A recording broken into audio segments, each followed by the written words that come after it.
Bom dia, me chamo Pedro Aleixo Nogueira, sou R3 de Neurocirurgia do Hospital das Clínicas da Unicamp e hoje vou apresentar a aula de Central Core. O Central Core nada mais é do que o núcleo central dos hemisférios cerebrais. Nós temos o Central Core em cada um dos hemisférios, tanto no lado direito quanto no lado esquerdo. Os seus limites, medialmente, são o terceiro ventrículo e lateralmente a fissura silviana. E ele é composto pela ínsula, pelos núcleos da base, sendo o núcleo lentiforme, o tame mais globo pálido e o núcleo caudado, pelo tálamo e por fibras brancas, fibras de projeção, como cápsula interna, e fibras de associação, como fibras U, o fascículo uncinado e o fascículo orbitofrontal inferior. A gente consegue ter uma imagem do central core num corte axial e a relação desse com outras estruturas do encéfalo. Indo de lateral para medial, nós temos o córtex da ínsula, a cápsula extrema, que seria um feixe de fibras brancas, o claustro, um feixe de fibras cinzentas, a cápsula externa, o núcleo lentiforme, aqui a gente não consegue ver a divisão dele em putamen e globo pálido, a cápsula interna, aqui apenas a cabeça do caudado e o tálamo. E a relação desses, principalmente com o ventrículo lateral, o átrio do ventrículo e o corno anterior, do ventrículo lateral. E aqui nós temos o forame de um. O córtex insular fica dentro do sulco lateral, ou da fissura silviana. Ele funciona como um escudo para os núcleos da base, como a gente pode ver na imagem anterior. A ínsula é a parte mais externa, mais lateral, e fica na mesma topografia dos núcleos da base, que ficam numa parte mais interna, mais medial. Então, ela acaba protegendo esses núcleos da base, são de extrema importância para o funcionamento, né, neurológico do ser humano. E essa ínsula é protegida pelos opérculos, que nada mais são do que cortinas. Nós temos a superfície anterobasal da ínsula, que é protegida pelo opérculo fronto-orbitário, que seria composto pela parte posterior do giro orbitário posterior e pela parte orbitária do giro frontal inferior. A superfície lateral da ínsula é protegida pelo opérculo frontoparietal, que seria a parte triangular do giro frontal inferior, e a pás operculares do giro frontal inferior. E a superfície inferoposterior da ínsula é protegida pelo opérculo temporal. Seria o giro temporal superior, o polo temporal e o giro supramarginal. A gente tem uma imagem ilustrando o opérculo frontal, que se adere ao opérculo parietal. Eles são contínuos. Superiormente, em amarelo, e inferiormente, em azul, nós temos o opérculo temporal. A gente consegue ver o afastamento dos opérculos, funcionam como se fossem cortinas, né, protegendo o córtex insular e o central core, a parte mais externa do central core. Quanto aos limites da ínsula, o limite anterior seria mais ou menos uma projeção do ponto silviano anterior, que seria aquele ponto crâniométrico mais anterior da sutura escamosa, que fica topograficamente ao nível da parte triangular do giro frontal inferior. O limite posterior seria a extremidade medial do giro de Herschel, um giro na face, no plano polare, perdão, no plano temporale do lobo temporal, que a gente consegue ver aqui em 10, também chamado giro temporal transverso, então o limite posterior da ínsula seria um ponto medial a esse. Temos também os sulcos circulares, os sulcos limitantes, que delimitam a ínsula, né? Delimitam o central core. Tem o sulco circular ou limitante superior, aqui na imagem inferior ele está delimitado em vermelho, o sulco circular ou limitante anterior em azul e o inferior em uma tira laranja aqui embaixo. E essas superfícies insulares são as principais, seria a anterobasal, e a lateral. A superfície anterobasal da ínsula fica nas profundezas da fissura silviana. Na imagem superior aqui, a gente consegue ver uma face inferior, essa superfície anterobasal da ínsula, tá? A estrutura mais importante, ou a parte mais importante dessa superfície seria o límen da ínsula. Contém um feixe proeminente de fibras brancas, principalmente o fascículo lucinado e o fascículo orbitofrontal inferior. Ela também é um limite lateral da substância perfurada anterior, que é uma área de substância cinzenta no teto do compartimento esfenoidal da fissura silviana e que recebe vários ramos perfurantes que penetram para alcançar os núcleos da base. Então, é uma área muito importante que a gente tem que ter em mente de limites anatômicos no momento da cirurgia, para não fazer nenhuma lesão advertida dessa área com comprometimento vascular. E também o limiar isso é um marco para a lobectomia temporal anterior, que se nós traçarmos uma linha da partes triangulares, que fica uma projeção, uma linha de projeção da partes triangulares, fica a topografia do limiar da ínsula, até uma linha oblíqua até o lobo temporal, tudo que está à frente dessa linha oblíqua é basicamente o que a gente faz a ressecção na lobectomia temporal anterior, então o limite posterior dessa lobectomia. E o limite da ínsula também marca a transição dos segmentos esfenoidal para o segmento insular da artéria cerebral média, seu segmento M1 para M2, em que ocorre uma mudança de direção, de medial para lateral e de anterior para posterior. Esse ramo insular também sofre uma bifurcação, tá? Em dois braços e dois ramos.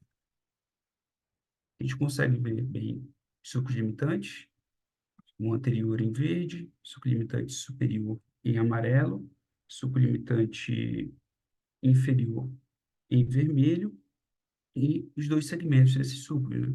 Segmento posterior e segmento anterior do suco limitante inferior. E o límen da ínsula em branco.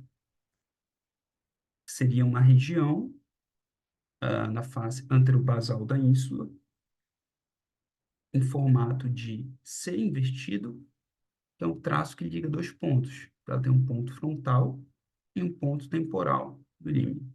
A gente consegue ver bem aqui o ponto exato de transição da artéria M1 para a artéria M2 sofrendo a bifurcação, bem no límen da ínsula. A superfície lateral da ínsula, ela tem uma estrutura muito importante, que seria o subcentral, que, de forma análoga ao subcentral ou subrolândio, ela também separa o hemisfério em lobo frontal e lobo parietal, ela também separa a ínsula em uma parte anterior e uma parte posterior, sendo que a subcentral, separando a parte anterior, que contém os giros curtos, o giro anterior, o giro médio e o posterior, como a gente pode ver aqui na imagem, subcentral, giros curtos, e uma parte posterior que contém dois giros longos, um giro longo anterior e o giro longo posterior. Sendo que a parte anterior, que é que está à frente do sulco central, está conectada ao lobo frontal, e a parte posterior, que está atrás do sulco central, está conectada ao lobo parietal e ao lobo temporal. Aqui algumas considerações cirúrgicas. O acesso pterional é a porta de entrada para a fissura silviana, para a abordagem dessa região opercular. O ponto silviano anterior está na projeção da pás triangulares, permite a abordagem do ápice insular, então, um marco de orientação para a cirúrgica opercular, a gente consegue facilmente encontrar o ápice insular ali. O ponto insular anterior é o encontro do sulco circular com a borda antero-superior do giro curto anterior, é o limite anterior da cápsula interna. E o ponto insular posterior é o encontro da borda superior e inferior do giro circular e a abordagem do membro posterior da cápsula interna e do átrio ventricular. Como a gente pode ver aqui na imagem, uma relação íntima do centrocor com o átrio ventricular. O ponto insular posterior. E agora vamos falar de outras estruturas do Central Core, mas são uma imagem só para a gente ter uma noção anatômica da sequência de lateral para medial dessas estruturas.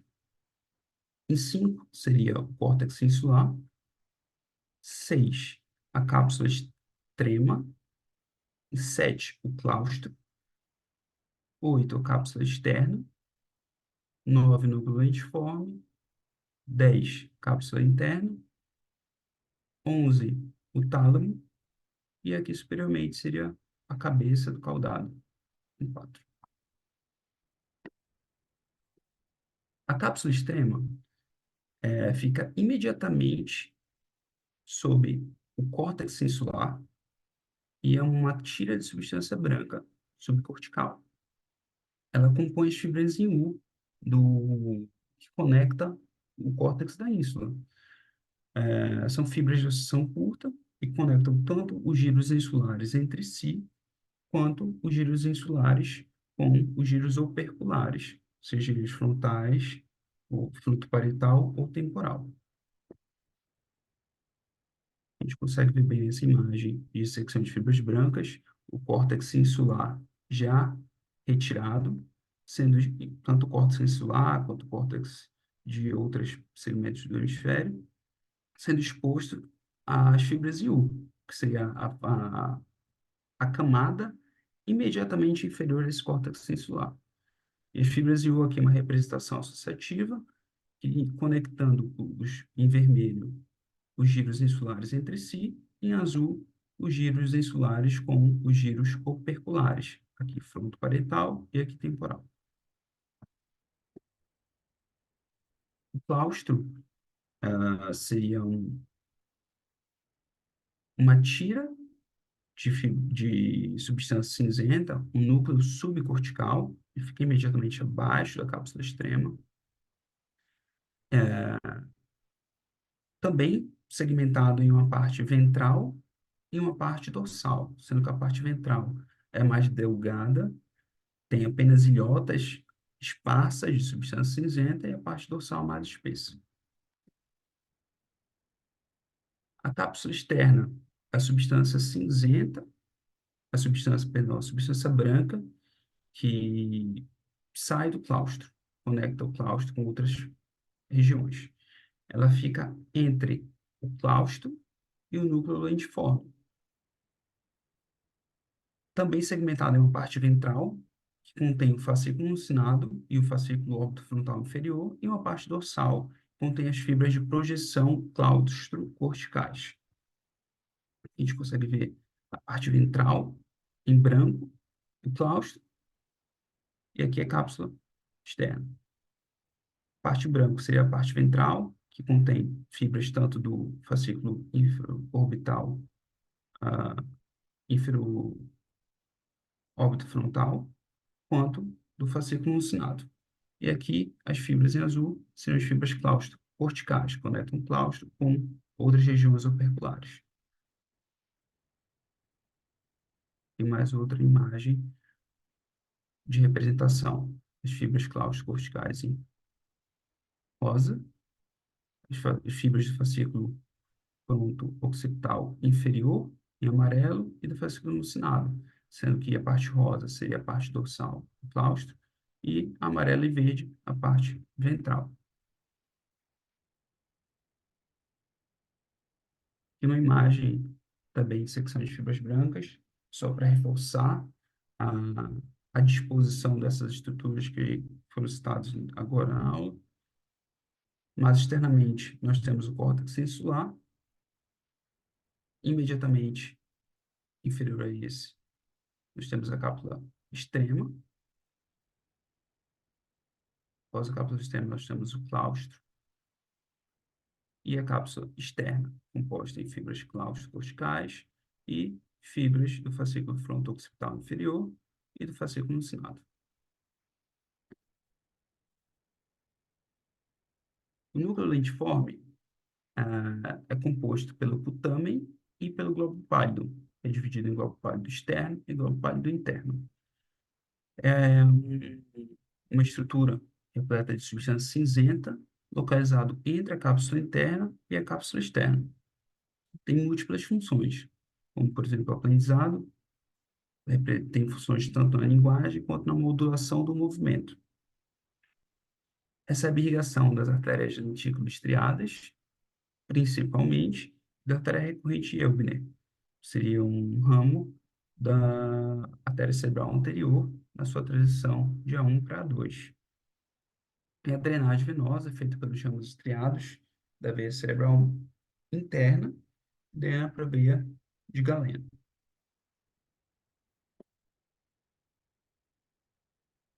A gente consegue ver o globo pálido em verde, aqui em laranja as fibras da cápsula interna, e a gente vai ver mais à frente, mas é o núcleo lentiforme que imita a cápsula interna.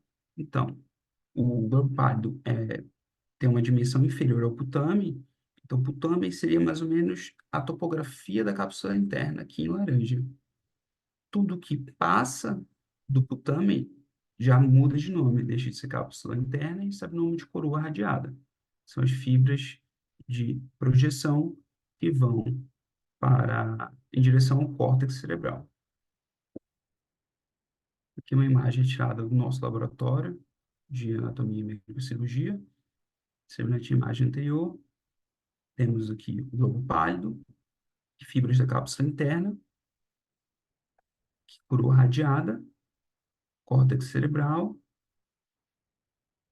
fibras do fascículo fronto-occipital inferior, do fascículo uncinado,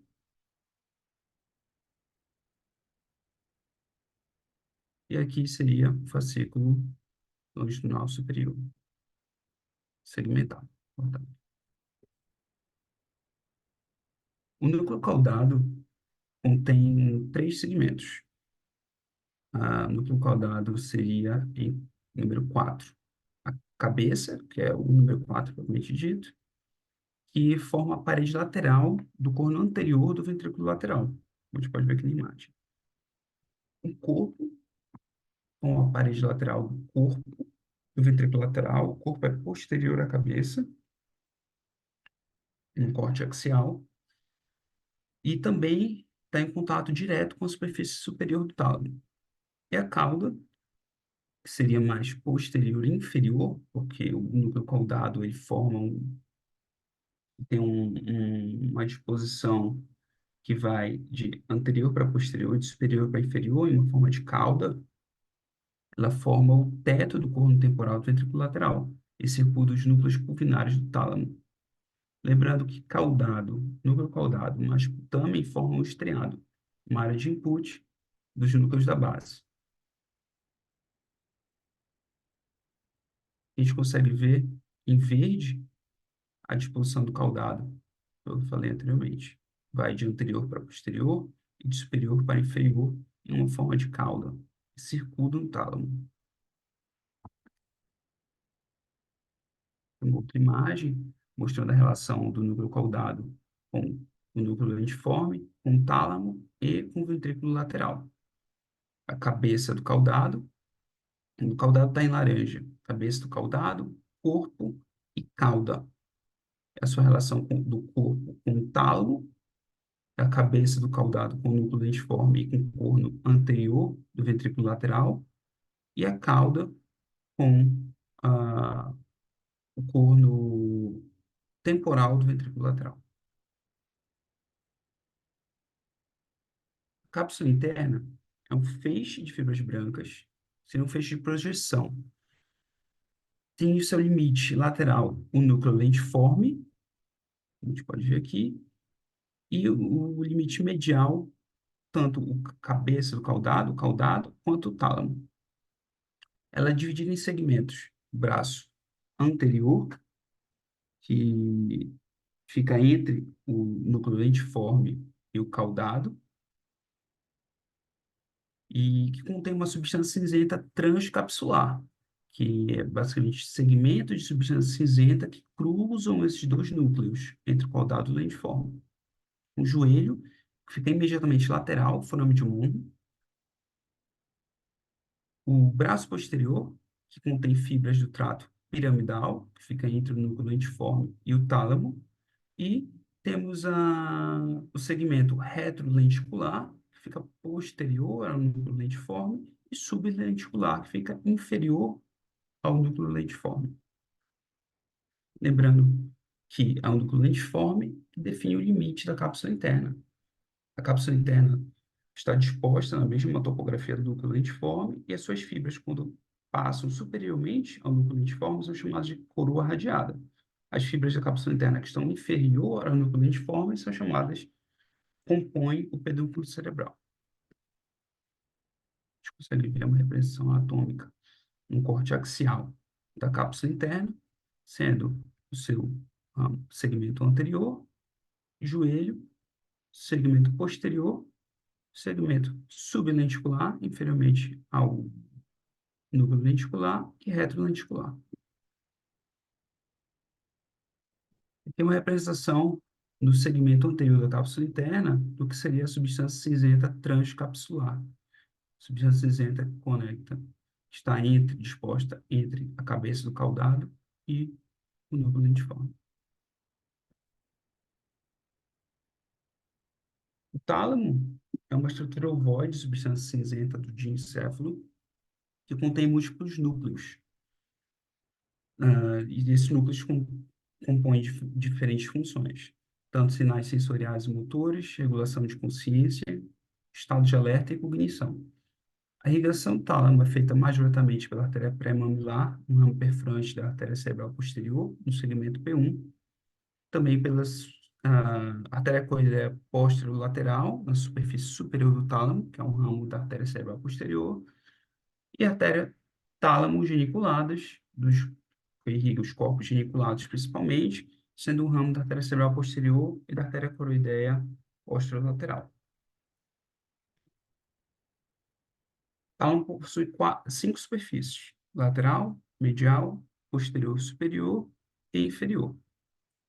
A superfície lateral do tálamo fica aderida ao caudado superiormente e ao braço posterior da cápsula interna inferiormente. Deixa eu ver aqui. A superfície do caudado e o braço posterior da cápsula interna. Em onda seria a representação do tálamo, e a sua face lateral. A face medial tem um contato direto com a parede lateral do terceiro ventrículo. A gente vê no corte sagital, bem na linha média, o terceiro ventrículo e o tálamo sendo a parede lateral desse terceiro ventrículo, a sua face medial. A face posterior, superfície posterior do tálamo, ou pulvinar, em que o fórnix faz a separação em superfície ventricular ou ependimária e superfície extraventricular ou cisternal, em contato direto com a cisterna quadrigeminal. A superfície superior do tálamo, que é segmentado pela estria talâmica, a gente pode ver na imagem, que separa em uma parte lateral, que seria o assoalho do ventrículo lateral, que tem uma íntima relação com o núcleo caudado, a gente pode ver na imagem, e uma parte medial, tem uma relação íntima com o plexo coroide, tecido coroidal, e o fórnix. E a superfície inferior, que está em contato direto com o mesencéfalo.